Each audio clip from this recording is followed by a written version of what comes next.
ರಥಸಪ್ತಮಿ ಪೂಜೆಯನ್ನು ಹೇಗೆ ಮಾಡಬೇಕು? ಪೂಜೆಯ ಮಹತ್ವಗಳೇನು ನೋಡಿ. ರಥಸಪ್ತಮಿಯನ್ನು ಮಾಘ ಮಾಸದ ಸಪ್ತಮಿ ತಿಥಿಯಂದು ಆಚರಿಸಲಾಗುತ್ತದೆ ಮತ್ತು ಭಗವಾನ್ ಸೂರ್ಯನಿಗೆ ಅರ್ಪಿತವಾಗಿದೆ. ಈ ದಿನ ಭಗವಾನ್ ವಿಷ್ಣುವನ್ನು ಪೂಜಿಸಲಾಗುತ್ತದೆ. ಇದನ್ನು ಸೂರ್ಯನಾರಾಯಣ ಎಂದು ಕರೆಯಲಾಗುತ್ತದೆ. ಶುಕ್ಲ ಪಕ್ಷದ 7ನೇ ದಿನ ರಥಸಪ್ತಮಿ ಎಂದು ಹೆಸರಿಸಲಾಗಿದೆ.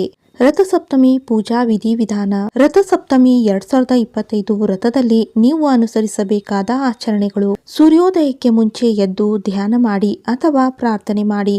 ಸೂರ್ಯೋದಯಕ್ಕೆ ಮುನ್ನ ಸ್ನಾನ ಮಾಡಿ. ನದಿ, ಸಮುದ್ರ ಅಥವಾ ಕಾಲುವೆಯಲ್ಲಿಯೂ ಸ್ನಾನ ಮಾಡಬಹುದು. ಸ್ನಾನ ಮಾಡುವಾಗ ಎಕ್ಕದ ಗಿಡದ ಎಲೆಗಳನ್ನು ತಲೆಯ ಮೇಲೆ ಹಿಡಿದುಕೊಳ್ಳುವುದು ಸೂರ್ಯದೇವನನ್ನು ಸಂತೋಷಪಡಿಸುತ್ತದೆ ಎಂದು ಹೇಳಲಾಗುತ್ತದೆ. ಅಲ್ಲದೆ ನೀವು ಎಕ್ಕದ ಎಲೆಗಳನ್ನು ತಲೆಯ ಮೇಲೆ ಇರಿಸಿಕೊಂಡು ಸೂರ್ಯದೇವನನ್ನು ಧ್ಯಾನಿಸಬಹುದು.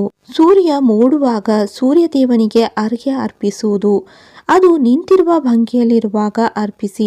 ನಂತರ ತುಪ್ಪದ ದೀಪವನ್ನು ಬೆಳಗಿಸಿ ಮತ್ತು ಮಂತ್ರಗಳನ್ನು ಪಠಿಸುತ್ತಿರುವಾಗ ಕೆಂಪು ಹೂವು, ಅರಿಶಿನ ಪುಡಿ, ಕುಂಕುಮ, ಜನಿವಾರ, ಬೆಲ್ಲ ಮತ್ತು ಇತರ ಪೂಜಾ ಸಾಮಗ್ರಿಗಳನ್ನು ಅರ್ಪಿಸಿ ಸೂರ್ಯ ನಮಸ್ಕಾರ ಮಾಡಿ. ಸೂರ್ಯದೇವನಿಗೆ ಮನಃಪೂರ್ವಕವಾಗಿ ಪ್ರಾರ್ಥಿಸಿ. ನಿರ್ಗತಿಕರಿಗೆ ದಾನ ಮಾಡಿ. ಇನ್ನು ರಥಸಪ್ತಮಿ ಪೂಜೆಯಿಂದ ಆಗುವ ಪ್ರಯೋಜನಗಳೇನು ನೋಡಿ. ರಥಸಪ್ತಮಿ 2025 ಪೂಜೆಯ ಪ್ರಯೋಜನಗಳು. ರಥಸಪ್ತಮಿ ಪೂಜೆಯನ್ನು ಸಂಪೂರ್ಣ ಭಕ್ತಿಯಿಂದ ಮಾಡುವ ಭಕ್ತರು ಈ ಕೆಳಗಿನ ಪ್ರಯೋಜನಗಳನ್ನು ಹೊಂದುತ್ತಾರೆ. ಇದು ವ್ಯಕ್ತಿಯ ಮಾನಸಿಕ, ದೈಹಿಕ ಮತ್ತು ಭಾವನಾತ್ಮಕ ಆರೋಗ್ಯಕ್ಕೆ ಪ್ರಯೋಜನವನ್ನು ನೀಡುತ್ತದೆ. ಮಗನನ್ನು ಹೊಂದಲು ಬಯಸುವ ದಂಪತಿಗೆ ಅನುಕೂಲಕರವಾಗಿದೆ. ಯಾವುದೇ ರೀತಿಯ ರೋಗಗಳು ಮತ್ತು ಕಾಯಿಲೆಗಳನ್ನು, ಮುಖ್ಯವಾಗಿ ಕಣ್ಣು ಅಥವಾ ಚರ್ಮದ ಸಮಸ್ಯೆಗಳನ್ನು ಗುಣಪಡಿಸುತ್ತದೆ.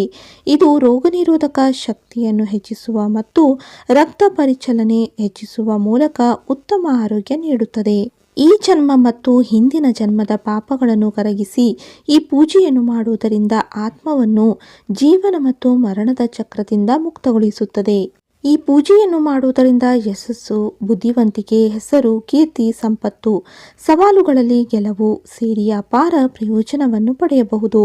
ಅಲ್ಲದೆ ರಥಸಪ್ತಮಿ ಪೂಜೆ ಶಾಂತಿಯನ್ನು ತರುತ್ತದೆ. ಭಕ್ತರ ಆಧ್ಯಾತ್ಮಿಕ ಪ್ರಯಾಣವನ್ನು ಮುನ್ನಡೆಸಲು ಸಹಾಯ ಮಾಡುತ್ತದೆ. ಸ್ಪಷ್ಟತೆಯನ್ನು ನೀಡುತ್ತದೆ. ಉದ್ವಿಗ್ನತೆ ಮತ್ತು ಆತಂಕಗಳನ್ನು ಕಡಿಮೆ ಮಾಡುತ್ತದೆ ಮತ್ತು ನಕಾರಾತ್ಮಕ ಶಕ್ತಿಗಳಿಂದ ದೂರವಿರಿಸುತ್ತದೆ. ರಥಸಪ್ತಮಿ ಪ್ರಾಮುಖ್ಯತೆಯ ಬಗ್ಗೆ ನೀವು ತಿಳಿದುಕೊಂಡ್ರಲ್ಲ. ಈಗ ಪೂಜೆಯ ಸಿದ್ಧತೆಗಳೊಂದಿಗೆ ಸಿದ್ಧರಾಗಿ ಮತ್ತು ಓಂ ಸೂರ್ಯಾಯ ನಮಃ ಎಂಬ ರಥಸಪ್ತಮಿ ಮಂತ್ರವನ್ನು ಪಠಿಸಿ. ರಥಸಪ್ತಮಿಯ ದಿನ ಅಂದರೆ ಫೆಬ್ರವರಿ 4, 2025 ಸಂಪೂರ್ಣ ಭಕ್ತಿಯಿಂದ ಉಪವಾಸವನ್ನು ಆಚರಿಸಿ. ಇಂತಹ ಉಪಯುಕ್ತ ಮಾಹಿತಿಯನ್ನು ಪಡೆಯಲು ನನ್ನ ಚಾನಲ್ ಅನ್ನು ಸಬ್ಸ್ಕ್ರೈಬ್ ಮಾಡಿಕೊಳ್ಳಿ.